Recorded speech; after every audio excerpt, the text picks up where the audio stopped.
4 anos, já está entrando em 5 anos que eu trabalho com idoso. E foi assim, uma experiência muito importante para a minha vida, porque o idoso é isso, quando a gente vê essa experiência que eles trazem para dentro do consultório, as demandas deles, as questões que eles trazem, familiares principalmente, me fez, com esse convite, repensar um pouco esse estatuto, que fala de tantos benefícios, né? E quando eles chegam no consultório, não é isso que eles falam. Então, me veio esse pensamento de saber se é porque eles não têm conhecimento dos seus direitos, ou esses direitos deles são a todo tempo negados, né? Então, eu não sei como essa informação desse Estatuto do Idoso está chegando a esse idoso. No consultório eu vejo chegar idosos que estão fazendo ginástica, que estão em grupos de idosos, que estão estudando. E no mesmo tempo eu vejo chegando idosos solitários, né? Solitários por não estar mais sem os vínculos familiares, que eles já foram rompidos e não conseguem reconstruir essa família, muito por conta de que cada um hoje, o filho, quer cuidar da sua nova família e acaba deixando aquele idoso abandonado. Eu vejo muito um luto incessante desse idoso, por conta de que eu acredito que nós ainda não estamos preparados para viver tanto como estamos vivendo, e muitos deles estão vendo os seus entes queridos indo embora, e eles ficando, e contando essa história, e revivendo esse luto o tempo todo, que fica uma dificuldade da gente conseguir que eles entendam que as perdas muitas são necessárias. Então esse apego ao passado reflete muito no que eles são hoje. Eu tenho pacientes que visitam o túmulo diariamente ainda, por conta de que só ali eles se sentem pertencentes a algum lugar, porque é lá que ele teve o amor, que ele teve o afeto, que ele teve o cuidado. E hoje eles são muito sós diante desse luto, sós diante do descaso, sós diante de muitas violências. E hoje, quando se falou em violência aqui, me reportou a violência patrimonial. Ontem eu estive num outro encontro que falou de rede, e que falou que o Disque 100 muitas vezes está sendo utilizado pelos familiares que se sentem roubados pelo idoso que está deixando de dar aquele valor que ele recebe para o sustento da casa toda. Então a gente tem que drenar até essa notificação do Disque 100, porque ele pode estar sendo utilizado para que o idoso seja o culpado e não a vítima. As notificações de violência contra o idoso crescem, sim. Acompanho isso por conta da ficha de notificação compulsória de violência, embora sejam muitos casos ainda subnotificados por conta desse medo e por conta também deles, se eles ficarem sem esse violentador ou sem esse agressor, quem é que vai cuidar desse idoso? Muitos ficam sós em suas casas, dependendo às vezes de um amigo, dependendo de uma pessoa que passe e olhe se ele está bem. Então eu ainda tenho muito receio, e eu tenho essa prática de quando o paciente some muito do meu consultório, eu ligar e buscá-lo, saber onde ele está, o que ele estava fazendo. Eu acho que a saúde, embora tenha hoje alguns programas que atendem o idoso, o Interdia, o programa do idoso, o programa da diabetes, eu acho que ainda fragmenta muito esse idoso. Esse idoso é cuidado ainda pelas suas doenças crônicas. E a gente não consegue ainda fazer com que que esse paciente, que essa pessoa tenha seus direitos plenos. Então a gente acaba fragmentando esse doente, poucos escutam esse idoso. Então, quando a nossa porta, a porta da psicologia está aberta para esse público, é para doar os nossos ouvidos. Hoje, atender o idoso para mim é um prazer, e eu vejo nas angústias deles muitas das minhas angústias, né? Porque nós também vamos chegar lá. E eu temo muito por saber como nós vamos enfrentar a terceira idade, essa vida, essa idade melhor, por conta de que hoje eu ainda vejo, da minha prática, idosos ainda sem saber envelhecer, porque não foram cuidados para isso. Completando em 2013, os 10 anos da criação do do Estatuto do Idoso e que nós estamos aí numa luta. Não mudou muita coisa não, mas nós estamos aí numa luta porque está sem a autorização para que se cumpra no Estatuto do Idoso a meia passagem, a meia entrada, agora mesmo na Jornada Mundial da Juventude, na Copa do Mundo que vem aí, nas Olimpíadas, eles estão querendo tirar a meia entrada para o idoso. Então isso aí está uma luta séria. Nós já vimos que é inconstitucional, foi chamada uma audiência pública em Brasília e todo mundo que estava lá falou sobre isso, que o artigo 23 não pode mudar. Ele é o artigo que garante ao idoso o seu acesso. A gente já tem problemas nos ônibus. Os 10 anos do Estatuto do Idoso, ele ainda precisa ter muitos ajustes. A violência contra o idoso aumentou muito depois da criação do Disque 100. É uma enxurrada de denúncias sobre os maltratos, dentro de casa, fora de casa, com as pessoas conhecidas, os próprios membros das famílias. E às vezes uma pessoa que é contratada para cuidar daquele idoso, não cuida, maltrata. Então é outra recomendação que a gente faz, que precisa pesquisar muito antes de botar uma pessoa, um cuidador para cuidar.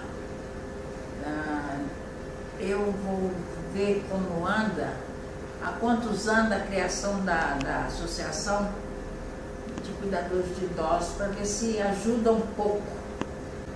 E nós no Conselho, a gente tem muito trabalho, porque o Conselho não tem autonomia de fiscalização. Nós recebemos todo esse mundo de denúncias sobre os maltratos, as coisas sobre o idoso, e temos que encaminhar para a Defensoria Pública. Só eles podem fiscalizar, só eles podem ir. Eu visitei a semana passada um abrigo particular. Eu fiquei encantada, mas eu também fiquei pensando, será que isso é sempre ou é porque era hoje um dia de festa? Estava muito bom, tem 150 idosos, há uns quartos lindos, maravilhosos, com tudo arrumadinho, e com cuidadores ali à disposição. Então, eu fiquei, coisa que o nosso abrigo do município, do estado, que é o Cristo Redentor, o abrigo Cristo Redentor ali da São Cristóvão, ele tem cuidadores, mas melhorou um pouco, mas ainda falta muita coisa. Então a gente no Conselho, nós orientamos, nós fazemos assim capacitação com os conselhos municipais, a fim de orientar qual procedimento adotar nesses casos, sabendo que não temos autorização de fiscalizar. A gente só tem autorização para receber as denúncias e passar ao Ministério Público. Antigamente o idoso era tratado mais assim, sei lá, vão dar valsa, sei lá, era de qualquer maneira. Hoje é diferente, porque hoje eu de minha parte não tenho queixa mesmo, mas eu vejo acontecer com os idosos. Se um idoso estiver no ponto do ônibus sozinho, isso já aconteceu comigo, fazer sinal para o ônibus, o motorista finge que não viu o sinal. Ele passa. Agora, acontece assim, existe assim aquele cuidado das pessoas com a gente que é idosa. Eu reparo na rua, assim, todo mundo tem mais cuidado quando vê que é um idoso. Mas às vezes, antigamente, não tinha nada disso. Na hora de entrar, entrava no ônibus de qualquer maneira, ou então na fila. Mas hoje não. Se entra no banco, tem uma fila separada para o idoso. A gente vai, por exemplo, se vai tratar de algum assunto, o idoso ele tem prioridade. Ele tem prioridade de resolver o seu problema. Na verdade, às vezes nem pode acontecer, às vezes nem acontece, mas tem. A lei existe e às vezes as pessoas cobram. Eu comigo sempre está tudo muito bem. Porque é através disso que eles pensam duas vezes. E hoje tem muita gente fiscalizando. Porque às vezes a lei vem e não é cumprida. Mas tem muita gente fiscalizando em todos os setores, tanto fazer na embarcação dos ônibus, como seja para tratar de algum outro assunto. Então tudo acontece assim, tendo aquela prioridade para o idoso. Eu acho que sou idosa, mas eu acho que a atenção e prioridade é de todos. Eu acho. Porque a pessoa tem que ver os direitos de cada um. Mas uma vez que eu estava na fila do ônibus, passou um rapaz que trabalhava no banco, ele era a caixa, ele me tirou da fila. Por que você não está fazendo aí? Me tirou da fila e entrou comigo para resolver o meu problema lá dentro. Quer dizer, é bom, eu acho muito bom, e o estatuto foi maravilhoso, porque ele ajudou muito, ele dá muita força a gente. Eu nunca fui boa, não. Sempre as pessoas dizem, só está fazendo o quê? Aí, não, só tem que ficar aqui, não, é seu direito. As pessoas é que fazem. As pessoas é que fazem. Uma vez no correio eu entrei, eu fiquei olhando assim, não tinha a fila específica do idoso. Aí eu olhei na plaquinha, estava assim, o idoso é preferencial. Aí a moça falou assim, não, a senhora fica na frente da fila, e quando chamar a senhora vai. Só que eu fui, a outra que estava atrás de mim passou na minha frente e foi. Aí eu falei, eu não gosto assim de fazer reclamação, ou dizer vou fazer valer meu direito. Eu não aconselho ninguém a ficar velho. Mas acontece que para mim foi maravilhoso. Eu acho que para o futuro vai ser melhor ainda. O que mudou desde há 10 anos da aprovação, da implementação, né, do Estatuto do Idoso, né? A gente vê assim, nesses 10 anos a gente tem observado mudanças significativas no olhar que se tem em relação à terceira idade, né? A gente vê a questão dessa ressignificação da imagem do envelhecer. O idoso, ele tinha, eu vi essa questão, a gente percebe essa questão do medo que se tinha de envelhecer, de ser colocado à margem, né, e ter os seus direitos privados, né, não ter voz. E o idoso, como uma cartilha, na verdade ele vem detalhar mais essa questão dos direitos, né? Essa garantia que é constitucional. A Constituição Federal já fala em dignidade humana, e humana somos todos nós, né? Em qualquer idade, em qualquer fase. E veio a Política Nacional do Idoso também, e o Estatuto veio exatamente isso, materializar o que a lei, detalhar tudo que as leis já vinham falando. E o idoso continua, na verdade, uma cartilha de direitos, uma carta de direitos, né? E ele deu mais segurança, e olhar a sociedade também passou a olhar o idoso, né, como um cidadão. A gente percebe dessa maneira, com as suas responsabilidades, sim, mas também uma responsabilidade compartilhada, que é da família, que é do poder público, que é da sociedade em geral, né? Que precisa dar a esse direito, ao idoso, esse direito que ele conquistou ao longo de toda essa história de vida dele, né, da sociedade, para construir o que é a sociedade hoje. E isso deu a ele mais segurança também, né, em ser ouvido, em poder falar, em poder ir em busca dos seus direitos, né, em poder se constituir o que a Constituição coloca, né? O Brasil como um Estado democrático de direito. Efetivar dois princípios que são fundamentais, dignidade e respeito. Eu acho que ele trouxe isso, a questão da dignidade, do respeito ao outro. Eu gostaria de estar referenciando uma fala que me marcou alguns anos atrás, de uma senhora, né? Ela hoje já não está mais conosco, né? Ela já faleceu, mas ela disse assim, e talvez retrate um pouquinho, ela disse assim, inclusive ela disse isso numa nota de jornal, ela disse, antigamente eu me sentia trapo, hoje eu me sinto gente. O que é ser gente e o que é ser trapo? Né? Trapo alguma coisa que ninguém olha, ninguém vê, fica encostado num canto, né? Que não serve para nada. E gente, né? O que é ser gente?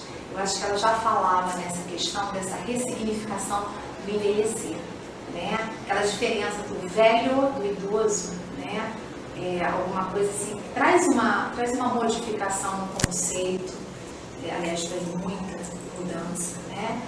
E aí isso me marcou bastante, muitos anos atrás, nessa trajetória de 14 anos já indo para 14 anos no trabalho com terceira idade, de que é isso, o que se precisa valorizar, mudar, é a valorização mesmo, o respeito ao outro, ao cidadão. O idoso nada mais é do que um cidadão de direito, como todos nós, garantido constitucionalmente. E ele precisa acreditar que ele é o Estatuto do Idoso não deixa de ser uma grande conquista da população da terceira idade. Até porque acho que formalizou a etapa, a faixa etária, além de formalizar a faixa etária, garantiu alguns direitos que são fundamentais, não só na terceira idade, como também da pessoa humana. Mas como se tratando da pessoa idosa, já na faixa etária acima de 60 anos, como preconiza o Estatuto, a pessoa já está mais vulnerável. Então, ele já está assim, aquela camada mais vulnerável da população. Já está assim, alguns que já lutaram mais, já vieram com um processo de bastante luta, de subemprego, de desemprego, de luta pela sobrevivência. E o Estatuto veio consolidar alguns direitos que talvez para eles não se formalizou assim em termos da Previdência, que foi o BBC, apesar de ter sido uma grande luta do BBC. Quem estava na assistência sabe que ele saiu com 70, baixou para 68. Era 2 anos para passar para 65 anos, mas não passou logo de imediato. Teve que se fazer bastante jornada, bastante luta para realmente ter o BBC com 65 anos, entendeu? Então, eu acho assim, que o Estatuto melhorou, mas ele ainda é uma fonte de grande luta para garantir de direito mesmo. Existem alguns direitos que estão explícitos na lei, mas na realidade, para que ele seja efetivo, precisa de uma mudança cultural. Pô, eu acho que 10 anos é um marco, mas em termos de história ele é pequeno, é um dado muito pequeno, uma faixa, assim, um espaço pequeno para mudança de cultura do povo. Por exemplo, a gente tem a questão do transporte, a questão da saúde, que ainda deixa a desejar. Eu acho que a gente tem poucos geriatras para atender esse processo de envelhecimento. Eu acho que o Brasil precisa avançar nesse sentido, nessa questão da preservação realmente da saúde, da qualidade de vida, porque é notório que tem algumas doenças que faz parte da faixa etária acima de 60 anos. Então, acho que o Brasil tem, até a parte da saúde, a parte da medicina, tem que se aperfeiçoar nisso. Assim como também, quando eu falo assim no Estatuto, quando ele fala assim lá na área da educação, ele diz, incentivo às universidades, né, para livros, periódicos destinados à terceira idade, mas não tem uma psicologia do idoso, não tem uma pedagogia direcionada, tem alguns métodos, algumas coisas, mas não tem aquilo formado ainda. Eu acho que o material ainda é pouco específico para eles, para quem não é alfabetizado. O Brasil ainda tem muita gente sem ser alfabetizada ainda. Então precisa, a gente que trabalha com grupo, de encontro, aqui no Centro de Convivência, você percebe, assim, se você trazer uma mensagem assim, que seja mais abstrata, eles têm dificuldade de entender essa abstração, mas está mais no concreto. Aí o esquema corporal ainda tem que ser trabalhado. Quer dizer, essa população que veio, que está vindo, ainda precisa realmente de muita coisa ainda, além do Estatuto. Claro, o Estatuto preconiza isso, mas tem que haver mais preparo para os profissionais, tanto da saúde, da educação, né, investir mais nessa área da pedagogia, da psicologia, né, entender esse idoso. Quantos problemas com depressão na terceira idade, né? A questão da aceitação, né? Principalmente saber que o público feminino é um contingente maior na terceira idade, porque o homem vai embora mais cedo, né? Então, a mulher tem essa questão da vaidade, dessa coisa toda, então acho que tudo isso ainda tem que ter estudo bastante para isso, assim, para a gente trabalhar essas questões mais efetivas com esse processo de envelhecimento. Acho que isso é uma discussão de 10 anos, Acho assim que a gente deu um marcou, mas acho que a gente ainda tem muito que ainda trabalhar, muito que preparar para que a gente possa efetivamente ter uma velhice de qualidade. Tanto para nós que estamos chegando lá e para os que virão, não é?